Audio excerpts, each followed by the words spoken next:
Welcome back दोस्तों। आज मैं आपके सामने एक तमिल मूवी का एक्सप्लेनेशन लेकर आया हूँ जिसका नाम है मारा। ये मूवी इसी मंथ अमेजॉन प्राइम पे रिलीज हुई थी एंड मारा is nothing but Malayalam movie Charlie की रीमेक। काफी सारे लोगों ने रिक्वेस्ट किया था कि चार्ली मूवी का एक्सप्लेनेशन लेकर आओ, तो मैंने सोचा चलो एक तीर से दो निशाने लगा लिया जाए। अब मूवी के बारे में बात करें तो मूवी का ड्यूरेशन ओवरऑल से 2.5 घंटे की है और ये मूवी अच्छी नहीं है। एक्चुअल से अच्छा वर्ड इस मूवी के लिए कम है। ये मूवी बहुत ही खूबसूरत और बहुत ही प्यारी है और ऐसे मूवीज बहुत ही कम बनती है। इस मूवी में काफी सारी कहानियों को दिखाया गया है और ये कहानी एक दूसरे से इंटरलिंक्ड होते हैं। तो दोस्तों स्टोरी थोड़ा ध्यान से सुनिएगा। सच में मूवी तो मुझे लाजवाब लगी और स्पेशली इस मूवी का एंडिंग एक बहुत ही खूबसूरत मैसेज देके जाती है ये मूवी। तो चलिए बिना टाइम वेस्ट किए लेट्स स्टार्ट। और उससे पहले अगर आप मेरे चैनल पर नए हैं तो अपना प्यार दिखाइए, अगर पुराने हैं तो और प्यार लुटाइए। तो मूवी की शुरुआत होती है एक बस से और उस बस में एक फैमिली होती है और उस फैमिली में एक बच्ची होती है जिसका नाम है पार्वती, शॉर्टकट में पारू। और इसके बगल में इसकी नानी बैठी हुई रहती है और इनके पीछे पारू की माँ बैठी होती है और इसका नाम है पारू की माँ। तो फिलहाल तो पारू छोटी बच्ची है, वो अपनी नानी से जिद करने लगती है कि इसे कोई छोटी सी कहानी सुनाए। तो पारू की सीट की बगल में ही एक क्रिश्चियन लेडी बैठी होती है और इसका नाम है मेरी। और मेरी शायद नन है या तो फिर सिस्टर, पता नहीं। तो मेरी पारू को बताने लगती है चलो मैं तुम्हें एक अच्छी सी कहानी सुनाती हूँ। तो इस तरह से मेरी पारू को कहानी सुनाने लगती है कि किसी गांव में एक सिपाही रहता था और वो सिपाही बहुत ही स्पेशल था क्योंकि जब कभी भी वो सिपाही जंग के लिए जाता तो वो सिपाही अपनी जान को किसी मछली में रख के जाता था और इसी की वजह से कोई भी अस्त्र इस सिपाही को नहीं मार सकता था। कि तभी इनकी बस के बगल से एक ट्रेन भी जाने लगती है। तो ऑफ कोर्स पारू एक बच्ची है तो वो एक्साइटिंग के साथ उस ट्रेन को देखने लगती है विंडो के थ्रू।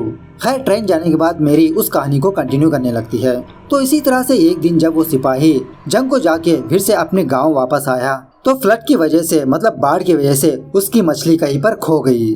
वो सिपाही अपनी मछली को ढूंढने में लग गया और रास्ते में एक जंगल सिपाही से पूछने लगा कि तुम किसकी तलाश में हो।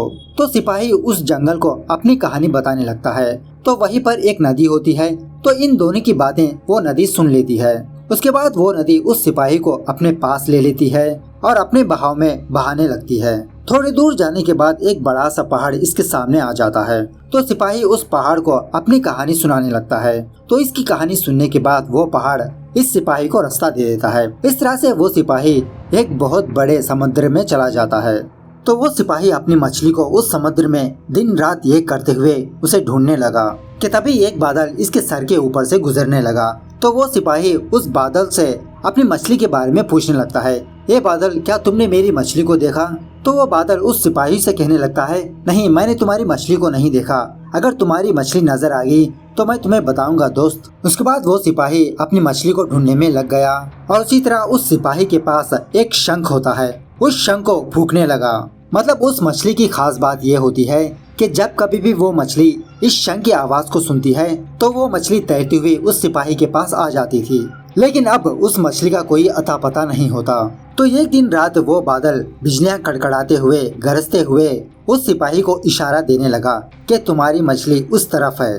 वो इशारा देखने के बाद वो सिपाही अपनी शंख को लेकर फिर से फूंकने लगा। उसके बाद उस सिपाही को कुछ दूरी पर एक रोशनी नजर आई तो उस शंख की आवाज सुनकर वो मछली नीचे से ऊपर आती है और इसी तरह तैरते हुए उस सिपाही के पास जाने लगती है। अपनी मछली को देखकर वो सिपाही झूमने लगा, नाचने लगा। इसकी खुशी का कोई ठिकाना ही नहीं था। और इसी दरमियान में उस सिपाही के हाथ में जो शंख था वो उस समुद्र में नीचे गिर जाता है। जब वो शंख नीचे गिरकर उस समुद्र के तट में चला जाता है तो एक बड़ी सी वेव वहाँ पर फॉर्म होने लगती है। ये देखकर वो सिपाही और उसकी मछली घबरा जाते हैं और यहाँ पर प्रेजेंट डे पर पारू की नानी को फिट्स आने लगता है। तो मेरी के गले में एक शंख का लॉकेट होता है तो मेरी उस लॉकेट को निकालकर पारू की नानी के हाथ में रख देती है ताकि उसका फिट्स कम हो सके। और यहाँ पर ये सीन कट होता है। तो दूसरे सीन में बड़ी वाली पारू को दिखाया जाता है। मतलब फिलहाल अब पारू बड़ी हो चुकी है और आज इसके भाई की शादी की डेट फिक्स होने वाली है और उसी खानदान में पारू की माँ ने पारू को एक अच्छा सा दूल्हा भी ढूंढ के रखा है जिसका नाम है किशोर। लेकिन पारू अभी शादी करना नहीं चाहती, वो और काम करना चाहती है, दुनिया घूमना चाहती है और हमेशा अपनी माँ को शादी के लिए टालती रहती है। और जिस दिन पारू की नानी को फिट्स हुआ था उस दिन से पारू की नानी व्हीलचेयर पकड़ लिया था। मतलब वो चल नहीं सकती और बात भी नहीं कर सकती और पारू हर हमेशा अपने खुशी की बातें, अपने दुख की बातें अपनी नानी से शेयर करती रहती है। एक्चुअल से पारू बिल्डिंग रिस्टोरेशन का काम करती है, जिसकी वजह से इसको जगह जगह पर जाना पड़ता है। और इसी दरमियान में पारू को केरला के किसी गांव में एक प्रोजेक्ट आता है और फिलहाल इसे पिकअप करने के लिए अफजल नाम का एक बंदा इसके पास आता है और उसे उसका घर दिखाने के लिए ले जाता है। जब अफजल चाबी लाने के लिए कहीं पर जाता है कि तभी पारू की नज़र एक पेंटिंग पर पड़ती है और वो पेंटिंग किसी घर पर बनी हुई रहती है। तो पारू को ये पेंटिंग बहुत ही अट्रैक्टिव लगती है, लेकिन उस पर ज्यादा ध्यान नहीं देती। उसके बाद पारू खड़े खड़े इधर उधर घूमने लगती है तो वो देखती है कि इस तरह के पेंटिंग वहाँ पर काफी सारे होते हैं और ऐसे पेंटिंग हर एक घर के ऊपर मौजूद होते हैं। और इन पेंटिंग्स को देखकर पारू को कुछ याद आने लगता है और इन्हीं पेंटिंग्स को देखते हुए पारू किसी के घर में चली जाती है। जब पारू उस घर की विंडो से उन पेंटिंग्स को देखती है तो वो पेंटिंग कंप्लीट होती है कुछ इस तरह की कि तभी वहाँ पर अफजल आता है और पारू अफजल से पूछने लगती है कि ये किसने पेंटिंग किया। तो अफजल पारू को बताने लगता है कि ये सारे के सारे मारा के पेंटिंग्स है और मारा ही जानता है कि इसकी मीनिंग क्या है और जहाँ पर तुम खड़ी हो वो घर मारा का ही है। क्यों ना तुम इसी घर में शिफ्ट हो जाओ। फिलहाल तो मारा आने वाला नहीं है, जब मारा यहाँ पर आएगा तब तुम अपने घर में शिफ्ट हो जाओ। ये सुनने के बाद पारू भी एक्सेप्ट हो जाती है इस घर में रहने के लिए और सच में वो घर पारू को बहुत ही अट्रैक्टिव लगने लगता है क्योंकि वो सारा का सारा घर आर्ट से भरा हुआ रहता है। मतलब चारों तरफ स्केचेस, पेंटिंग्स, स्कल्पचर्स वगैरह वगैरह, एक आर्ट गैलरी की तरह होता है वो घर। तो उसी दिन रात पारू की माँ फिर से पारू को कॉल करती है और उसे पूछने लगती है क्या तुमने किशोर से बात की, क्या मैं बात को आगे बढ़ाऊं। तो ऑफकोर्स पारू को इंटरेस्ट नहीं होता। तभी उसकी नजर मारा की फोटो पर पड़ती है और ये फोटो भी इसको अट्रैक्टिव लगने लगती है कि तभी उस घर का लैंडलाइन रिंग होने लगता है। जब पारू उस फोन को लिफ्ट करती है तो वो और कोई नहीं मारा कॉल किया हुआ रहता है। फोन लिफ्ट करने के बाद मारा पारू को कुछ टेकिंग केयर की बातें बताने लगता है कि मेरे घर को तुम साफ सुथरा रखो और वहाँ पर एक बकरी है उसको खाना फीड करते रहो। और एक्चुअल से मारा जानता है कि जब ये अपने घर में नहीं होता तो अफजल किसी न किसी को रन पे लाके रखता है। तो पारू मारा की आवाज सुनकर पहचान लेती है कि वो मारा ही है और इसी बातों ही बातों में पारू के हाथ से वो फोन नीचे गिर जाता है जिसकी वजह से लाइन कट हो जाती है। तो मारा फिर से कॉल नहीं करता क्योंकि इसके पास फोन ही नहीं होता। वो अपने बगल वाले से फोन लेके फोन किया होता है। दूसरे दिन सुबह जब पारू अपने काम के लिए निकलती है तो उसी गली में एक बाइक को देखती है जो बहुत ही गंदी होती है। खैर जब पारू अपना काम खत्म करके रात में जब अपने घर आती है तो वहाँ पर दो लोग उस घर से बाहर आते हुए नजर आते हैं और वो बंदा पारू से मारा के बारे में पूछने लगता है कि आप मारा को जानते हो। तो ऑफकोर्स पारू ना का जवाब देने लगती है और वो बंदा जाते जाते पारू को अपना विजिटिंग कार्ड देकर पारू से कहने लगता है अगर मारा सर यहाँ पर आए तो उनसे कहिए कि मुझसे आके मिले। जब पारू अपने घर के अंदर जाती है तो अंदर के सामान इधर उधर हो चुके होते हैं। तो उसी में पारू एक बुक को फाइंड आउट करती है जिसका नाम है थीविंग टाइम। जब पारू उस बुक को ओपन करती है तो उस बुक में काफी सारे स्केचेस होते हैं और मारा उन स्केचेस के थ्रू एक कहानी को बयान कर रहा होता है। एक्चुअल से कोई भी बंदा जब किसी कहानी को लिखता है तो वो पेन से लिखता है, वर्ड्स का सहारा लेता है, लेकिन यहाँ पर मारा स्केचेस बनाकर उन कहानी को जिक्र किया है और ये कहानी एक चोर की है। तो एक दिन एक चोर मारा के घर में घुस जाता है तो इधर उधर सर्च करने पर उस चोर को कोई भी कीमती चीज नजर नहीं आती क्योंकि वो घर तो आर्ट से भरा होता है। तो उसके बाद वो चोर मारा के रूम में जाता है जहाँ पर मारा सोया हुआ रहता है और यहाँ वहाँ पर तलाशी लेने पर भी उस चोर को कुछ भी सामान नहीं मिलता। जब वो चोर वहाँ से निकलने ही वाला होता है कि तभी मारा उस चोर को आवाज लगाने लगता है कि यहाँ से सीधे जाओ और वहाँ पर 2 बॉटल्स है लेकर आओ। उसके बाद क्या था, वो दोनों बैठकर दारू पीने लगते हैं और उस दिन एक्चुअल से न्यू ईयर डे था। बाहर काफी सारे लोग ऐश कर रहे थे, पटाखे फोड़ रहे थे। तो वो चोर मारा को यही बात पूछने लगता है कि आज तो न्यू ईयर है ना, क्या तुमको कोई गर्लफ्रेंड नहीं है, क्या तुम एंजॉय नहीं करते। तो मारा कहता है मेरी कोई गर्लफ्रेंड नहीं है। खैर मेरी छोड़ो, तुम अपने बारे में बताओ, क्या तुम्हारी कोई गर्लफ्रेंड है। तो वो चोर कहता है मेरी गर्लफ्रेंड नहीं है लेकिन मेरी एक वाइफ जरूर है। उसके बाद मारा उस चोर से पूछने लगता है क्या तुम्हारी लव मैरिज है या अरेंज मैरिज। ये सुनने के बाद वो चोर अपनी बात को टालने लगता है लेकिन मारा उससे जिद करने लगता है अरे यार बताओ बताओ, तुम्हारी स्टोरी मुझे सुनाओ। तो इस तरह से वो चोर अपनी स्टोरी मारा को सुनाने लगता है कि 2 साल तक इस चोर ने किसी लड़की का पीछा करता रहा, फॉलो करता रहा, लेकिन एक दिन सडनली वही लड़की इसके सामने आकर इसको हक करके रोने लगी। तो उस लड़की को रोता हुआ देखकर ये चोर भी रोने लगा और वो लड़की इस चोर को बताने लगी कि मेरे घर में मुझे रिश्ते देख रहे हैं, प्लीज तुम और मैं शादी कर लेंगे। उसके बाद क्या था, इसके घर वाले और उसके घर वालों ने इन दोनों की शादी कर दी। ये सुनने के बाद मारा उस चोर से पूछने लगता है, ये तो लव मैरिज ही है ना, इसमें कौन सी दुख हुई वाली बात है। तो वो चोर कहने लगता है, अब 1 घंटा यार, मैं उस लड़की को इसलिए फॉलो कर रहा था कि उसके गले में मोटी सी गोल्ड चेन थी, उसी को हासिल करने के लिए मैंने 2 साल तक उसका पीछा किया, लेकिन थत अंजाम ये रहा। ये सुनने के बाद मारा उस चोर पर बहुत हंसने लगता है। अब चूंकि मारा के घर में कोई कीमती चीज नहीं मिली तो वो चोर वहाँ से जाने लगता है दूसरे घर चोरी करने के लिए। यह सुनने के बाद मारा भी जिद करने लगता है कि मैं भी तुम्हारे साथ चलूंगा, मुझे देखना है कि तुम चोरी कैसे करते हो। तो खैर वो चोर भी मान लेता है। जब ये दोनों अपने घर से बाहर निकलते हैं कि तभी वहाँ पर बारिश स्टार्ट हो जाती है और उसी बारिश में एक कुल्फी आइस वाला बंदा वहाँ से गुजरने लगता है। तो मारा उस आइस वाले को रोक के उससे 5 आइस खरीद लेता है। तो वही दूर पे एक लेडी खड़ी होती है। तो मारा उस लेडी के पास जाता है और इस लेडी का नाम है सेल्वी और ये एक प्रोस्टिट्यूट है। तो सेल्वी मारा को देखकर इसका कस्टमर समझने लगती है, लेकिन मारा एक आइस निकालकर सेल्वी को दे देता है। तो वो आइस देखकर सेल्वी बहुत खुश होती है। तो थोड़ी देर बाद बारिश भी कम हो जाती है। उसके बाद वो चोर मारा को किसी जगह पर लाता है जहाँ पर उस चोर को 2 घर नजर आते हैं। तो वो चोर इंकी पिंकी पोंगी खेलने लगता है कि कौन से घर में जाकर चोरी करे। तो इसी तरह से वो चोर एक घर को सेलेक्ट कर लेता है और ये दोनों उस घर की छत पे चले जाते हैं। जब ये दोनों उस घर की छत के टाइल्स को निकालते हैं तो वो नज़ारा देखकर ये दोनों शॉक में रह जाते हैं कि उस घर में एक लड़की अपनी गन लेकर सुसाइड करने वाली होती है। ये देखकर मारा चीख मारने लगता है और तभी गन फायरिंग हो जाती है और यहाँ पर एक किताब भी खाली होती है। मतलब उसके बाद क्या हुआ मारा ने स्केच नहीं किया। तो ऑफकोर्स पारू को क्यूरियोसिटी बढ़ने लगती है। तो पारू उस घर में इधर उधर ढूंढने लगती है, लेकिन उसको कोई भी बुक नहीं मिलती, लेकिन कुछ कैरेक्टर्स के स्केचेस मिलते हैं। तो पारू उन स्केचेस को लेकर अफजल के पास जाती है और उससे कहने लगती है कि मुझे मारा से मिलना है। और अफजल कहने लगता है कि मारा कहाँ पर है मुझे नहीं पता और वो कब आएगा मुझे नहीं पता। लेकिन पारू इन स्केचेस में जो कैरेक्टर्स है इनसे मिलना चाहती है। तो अफजल पहले पारू को उस्मान भाई के पास ले जाता है और उस्मान भाई एक्चुअल से एंटीक का बिजनेस करता है। यहाँ आने के बाद पारू उस्मान भाई से मारा के बारे में पूछने लगती है कि मुझे जानना है कि मारा की पेंटिंग्स का क्या मतलब है। यह सुनने के बाद उस्मान इस एरिया की कहानी पारू को बताने लगता है कि आज से 2 साल पहले गवर्नमेंट ने ये डिसाइड किया था कि यहाँ के 2 स्लम एरियाज को वो डिमोलिश कर देंगे, मतलब फोड़ देंगे। इस तरह से ये केस कोर्ट में चलता रहा, लेकिन इसी दरमियान में मारा उन स्लम एरियाज के घरों को पेंटिंग करने लगा और मारा वहाँ के मोहल्ले के लोगों को भी जमा करके पेंटिंग करवाने लगा और धीरे धीरे वहाँ पर टूरिस्ट आने लगे, उन पेंटिंग्स की तारीफ करने लगे। इस तरह से ये 2 प्लेस विजिटिंग प्लेसेस बन गए। उसके बाद वहाँ पर जो ऑफिसर आया था डिमोलिश करने के लिए, वो ऑफिसर इस एरिया को बिना डिमोलिश करे हुए वहाँ से चला गया।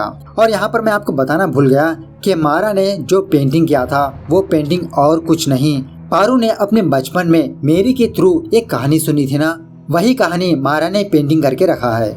उसके बाद पारू और अफजल ये दोनों चक्कू से मिलने का प्लान करते हैं। चक्कू एक पायरेट होता है और फिलहाल ये किसी क्लब में होता है। जब चक्कू उस क्लब से बाहर आता है तो ये दोनों चक्कू को फॉलो करने लगते हैं, लेकिन ये बात चक्कू को पता चल जाती है और वो अफजल को पकड़ लेता है और उनसे पूछने लगता है कि बताओ तुम लोग मेरा पीछा क्यों कर रहे हो, क्या तुम रिपोर्टर्स हो, पुलिस वाले हो। उसके बाद पारू सेल्वी की स्केच दिखाकर चक्कू से पूछने लगती है क्या तुम इस लेडी को जानते हो, क्या तुम इस चोर को जानते हो, क्या तुम मारा को जानते हो। तो यहाँ से चक्कू अपनी स्टोरी पारू को बताने लगता है कि एक दिन मारा और चक्कू ये दोनों बोट पर कहीं पर सैर के लिए निकल गए थे और वहीं पर चक्कू जिद करने लगा कि इसे शराब चाहिए।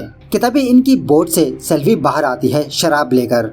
इसे देखकर ये दोनों शॉक हो जाते हैं और उसे पूछने लगते हैं कि तुम हमारी बोट पे क्या कर रहे हो। तो सेल्वी बताने लगती है कि मैं तो यहाँ पर शराब पीने के लिए आई थी और मुझे पता ही नहीं चला कि कब ये बोट समुद्र में आ गई।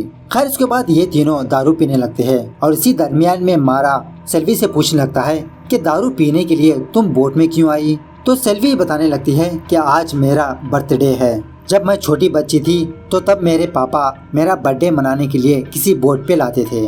उसके बाद क्या था, मारा मच्छी की फ्राई बनाकर केक बना देता है और इस तरह से ये तीनों सेल्वी की बर्थडे को एंजॉयली सेलिब्रेट करने लगते हैं। फिर थोड़ी देर बाद सेल्वी मारा को बताने लगती है कि मेरा पति मुझे बहुत प्यार करता है और शायद इसीलिए उसने मुझे इस काम में लगा दिया, मतलब प्रोस्टिट्यूट में। और हम दोनों की एक बच्ची है जिसका नाम है रानी, और मैं नहीं चाहती कि मेरी बेटी भी इसी रास्ते पे चले। मैं उसे एक अच्छे स्कूल में पढ़ाना चाहती हूँ। इस तरह से सेल्वी अपना दुख जाहिर करने लगती है और देखते ही देखते कुछ समय आने के बाद सेल्वी उस बोट से पानी में जंप लगा के सुसाइड कर लेती है। उसके बाद यहाँ पर प्रेजेंट डे पर पारू चक्कू से पूछने लगती है कि उस बच्ची का क्या हुआ। तो चक्कू बताने लगता है बच्ची का क्या हुआ, मारा ने रानी को स्कूल पहुँचा दिया और रानी अच्छे से अपनी पढ़ाई कर रही है। उसके बाद पारू चक्कू से मारा कहाँ पर है ये पूछने लगती है। यह सुनने के बाद चक्कू दीवार पर कुछ पोस्टर्स होते हैं, उन पोस्टर्स को हटाने लगता है और उन पोस्टर्स के पीछे मारा की पोस्टर भी एक होती है जहाँ पर यह लिखा हुआ रहता है कि मारास ओबिटोरी, मतलब इसका अंतिम संस्कार का फंक्शन लाइक दैट। और ये फंक्शन मारा ने अपने एक फ्रेंड डेविड के बीच पे रखा था। उसके बाद सीन फिर से फ्लैशबैक में जाने लगता है जहाँ पर एक बंदे का इंट्रोडक्शन होता है और इसका नाम है वेलया या वेल्ला और यही मेन कैरेक्टर है। तो ये न्यूज़ सुनने के बाद वेलया फौरन मारा के पास आता है और उसे डांटने लगता है, मारने पीटने लगता है, क्या तुम पागल हो चुके हो, कौन अपनी मौत की खबर छपवाता है। तो बाद में हमें ये बात पता चलती है कि एक्चुअली मारा ये देखना चाहता था कि जब इसकी मौत हो जाए तो कितने लोग इसके फंक्शन में आते हैं, मतलब इसके अंतिम संस्कार में आते हैं। और एक्चुअल से ये सारी बातें डेविड पारू को बता रहा होता है और डेविड को भी पता नहीं कि फिलहाल मारा कहाँ पर है और किस काम से गया है और कब लौटेगा यह भी पता नहीं। उसके बाद उसी दिन रात कुछ लेडीज पारू के पास आती है और रानी का फोटो दिखाकर मारा के बारे में पूछने लगते हैं कि ये बच्ची 2 दिन से लापता है, क्या तुम मारा को जानती हो, अगर तुम जानती हो तो प्लीज ये इन्फॉर्मेशन मारा तक पहुंचाओ।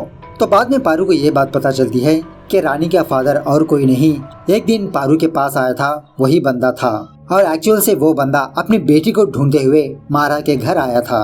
तो पारू उस विजिटिंग कार्ड को फॉलो करते हुए वहाँ पर निकल जाती है। जब वो वहाँ से जा रही होती है तो गली में एक बाइक थी ना, वो वहाँ पर नहीं होती। ये देखकर पारू को समझ आ जाता है कि गांव में मारा आ चुका है और सच में गांव में मारा आ चुका है, क्योंकि मारा को ये इन्फॉर्मेशन पता चल गई थी कि रानी का किडनैप उसके फादर ने ही किया था। तो मारा फौरन रानी के फादर के पास जाता है, उसे मारता है, पीटता है और रानी को वहाँ से निकाल लेता है। और जब तक पारू वहाँ पर जाती तब तक देर हो चुकी होती है। मारा रानी को लेकर वहाँ से निकल चुका होता है। अफसोस पारू मारा को देख नहीं पाती और मिल नहीं पाती और यहाँ पर ये इंटरवल सीन होता है। उसके बाद दूसरे सीन में चाइल्ड मारा को दिखाया जाता है जो किसी ट्रेन में इधर उधर भाग रहा होता है। एक्चुअल से मारा उस ट्रेन में काफी सारे स्केचेस को ड्रा किया था और टीसी इसके पीछे लगा होता है, लेकिन तभी इसकी टक्कर वेलया से हो जाती है और वेलया मारा को बचा लेता है उस टीसी से। उसके बाद मारा वेलया को अपने बारे में बताने लगता है कि इस दुनिया में इसका कोई नहीं है, जहाँ पर भी जाता वो उसका घर बना लेता। उसी तरह वेलया भी अपने बारे में बताने लगता है कि ये एक रिटायर्ड पोस्टमैन है और फिलहाल वेलया रिटायर्ड होके अपने गांव वापस जा रहा है जो बहुत ही खूबसूरत गांव होता है। और उसी वक्त वेलया अपने बैग से एक लेटर निकालकर उस पर रीराइट करने लगता है, मतलब उस खत में ऑलरेडी कुछ लिखा होता है तो वेलया उस पर फिर से लिखने लगता है। मारा यही बात वो वेलया से पूछने लगता है तो वेलया मारा को बताने लगता है इस खत में जो वर्ड्स है वो मिटते जा रहे हैं, इसीलिए मैं इसके ऊपर फिर से लिख रहा हूँ। और एक्चुअल से वो एक लव लेटर होता है जो वेलया ने अपने जवानी में लिखा था अपनी गर्लफ्रेंड को देने के लिए। और इसी दरमियान में वेलया के हाथ से वो खत जाने लगता है, लेकिन मारा उसे पकड़ लेता है। तभी कैमरा जूम होते हुए एक बस पर फोकस होने लगता है जहाँ पर वो बस खड़ी होती है और उसी बस में पारू थी। और वो बस इसलिए खड़ी थी कि आपको याद है ना कि पारू की नानी को फिट्स आ गया था तो मेरी ने उसके हाथ में लॉकेट थमा दिया था। और इसी तरह उस वक्त पारू ने एक ट्रेन को देखा था जाते हुए, तो वो ट्रेन और किसी की नहीं मारा की ही थी, मतलब मारा उसमें था। उसके बाद सीन फिर से प्रेजेंट डे पर आता है जहाँ पर पारू अपनी नींद से जाग जाती है और सामने का नजारा देखकर शॉक में रह जाती है, क्योंकि इसके सामने वो चोर बंदा होता है जो एक दिन मारा के घर में चोरी करने के लिए आया था। इसे देखकर पारू बहुत खुश हो जाती है और उस चोर को उसकी नींद से जगाने लगती है और उसे वो थेफ्टिंग टाइम वाली बुक दिखाने लगती है और उसे पूछने लगती है कि बताओ इसके बाद क्या हुआ। तो वो चोर पारू को बाकी की कहानी सुनाने लगता है कि जब ये दोनों वहाँ पर गए थे तो उस घर में एक लड़की सुसाइड करने वाली थी, लेकिन तभी मारा उस घर के अंदर एंटर होकर उस लड़की को रोक लिया, मतलब उसके हाथ से गन छीन लिया।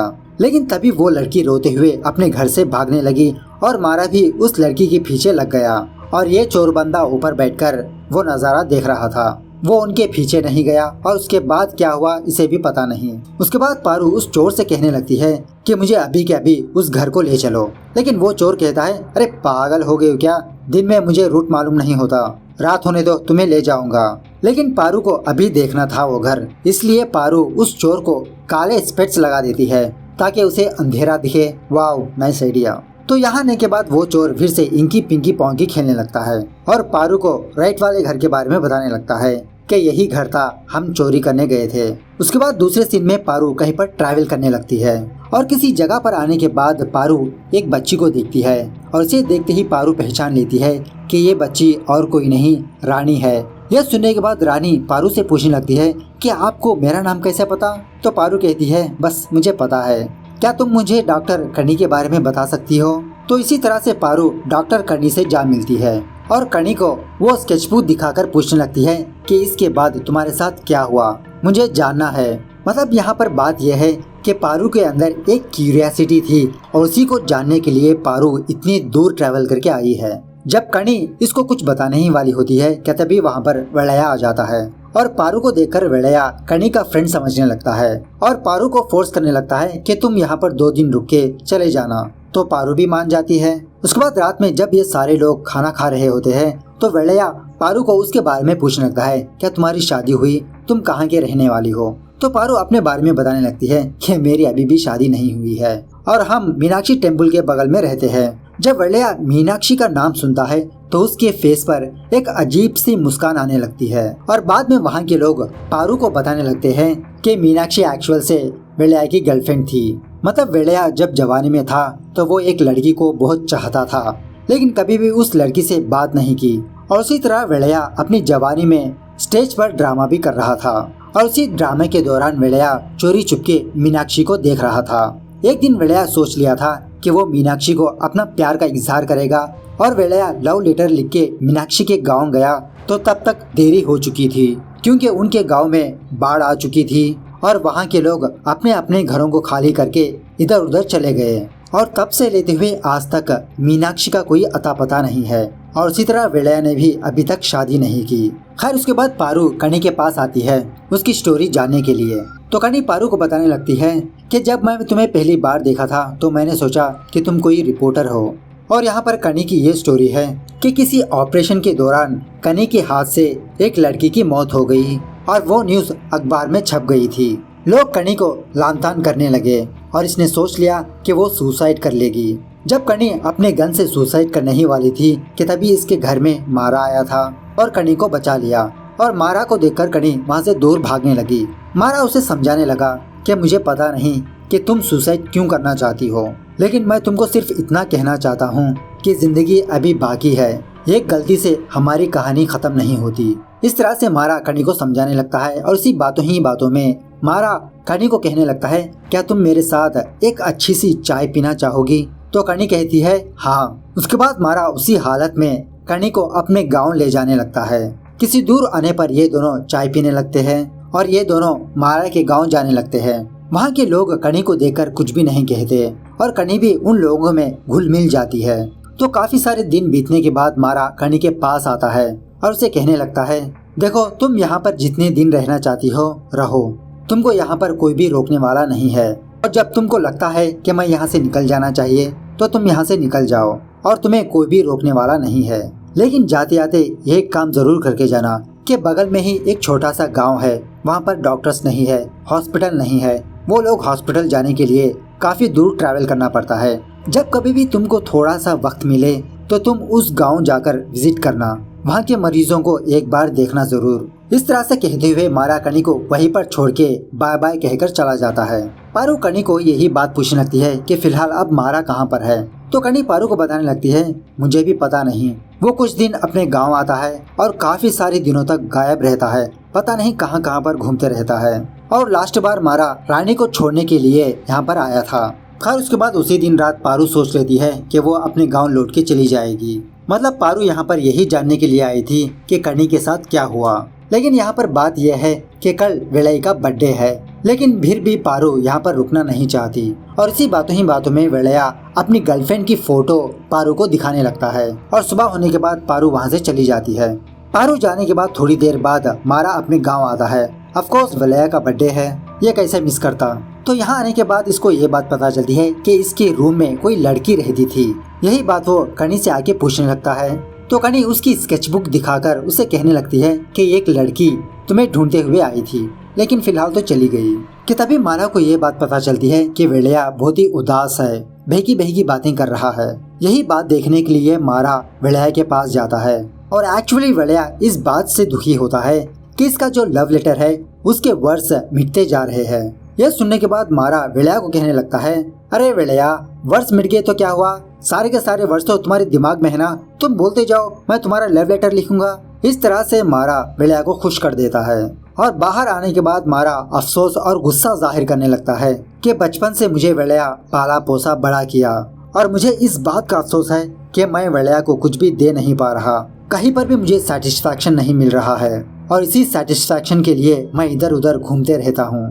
खैर जब सुबह होती है तो सारे लोग वेलिया को विश करने लगते हैं और वेलिया मारा के बारे में पूछने लगता है। तो वहाँ के लोग वेलिया को बताने लगते हैं कि पता नहीं सुबह सवेरे मारा चर्च गया है। यह सुनने के बाद वेलिया कहता है, अच्छा शैतान को चर्च में क्या काम। कि तभी वहाँ पर एक कार आती है और उस कार में से कुछ सिस्टर्स उतरने लगते हैं। ये देखकर वहाँ के लोग समझने लगते हैं कि मारा चर्च गया था ना, तो तुम्हें ब्लेसिंग देने के लिए चर्च के लोगों को लाया होगा। तो ये देखने के बाद बेचारा अफसोस वेलिया कहीं पर जाके बैठ जाता है कि तभी वहाँ पर पारू आती है। पारू को देखकर वेलिया शॉक में रह जाता है, मतलब पारू तो जाने वाली थी ना, ये फिर से कैसे वापस आ गई। और पारू यहाँ पर वेलिया को ये बताने लगती है कि आपने अपने जवानी में एक ड्रामा किया था और वो ड्रामा एक सोल्जर की कहानी थी और वो कहानी सिर्फ 4 लोगों को पता है। एक है आप और दूसरी है मीनाक्षी। जब मैं छोटी थी तो मेरे बगल में मेरी नाम की एक सिस्टर बैठी थी और उस वक्त मुझे मेरी ने वो सिपाही वाली कहानी सुनाई थी जो आपने अपनी जवानी में ड्रामे में किया था। हाँ वेलिया, मेरी ही मीनाक्षी है और वो भी आपकी तलाश में लगी रही। उन्होंने भी अभी तक शादी नहीं की। मेडिकल कैंप के नाम पर वो भी इधर उधर घूमती रही आपकी तलाश में। और जब आप मीनाक्षी की फोटो दिखाई थी तो मैंने उनके गले में एक लॉकेट देखा जो मेरे बचपन में मेरी ने मेरी नानी को दिया था फिक्स रोकने के लिए। ये लीजिए आपकी अमानत और वो देखिए आपकी एक और अमानत।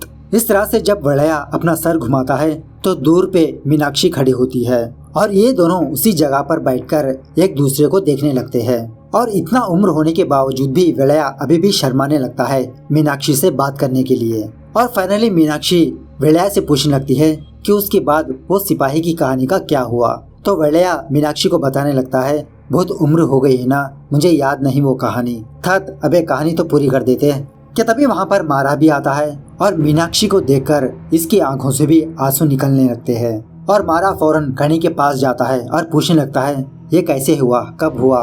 तो कनी कहती है, मीनाक्षी आंटी को पारू लेकर आई है, वही पारू जो तुमको ढूंढ रही थी। और फिलहाल पारू किसी जगह पर खड़ी होती है तो मारा फौरन पारू के पास आकर उसे हक कर लेता है।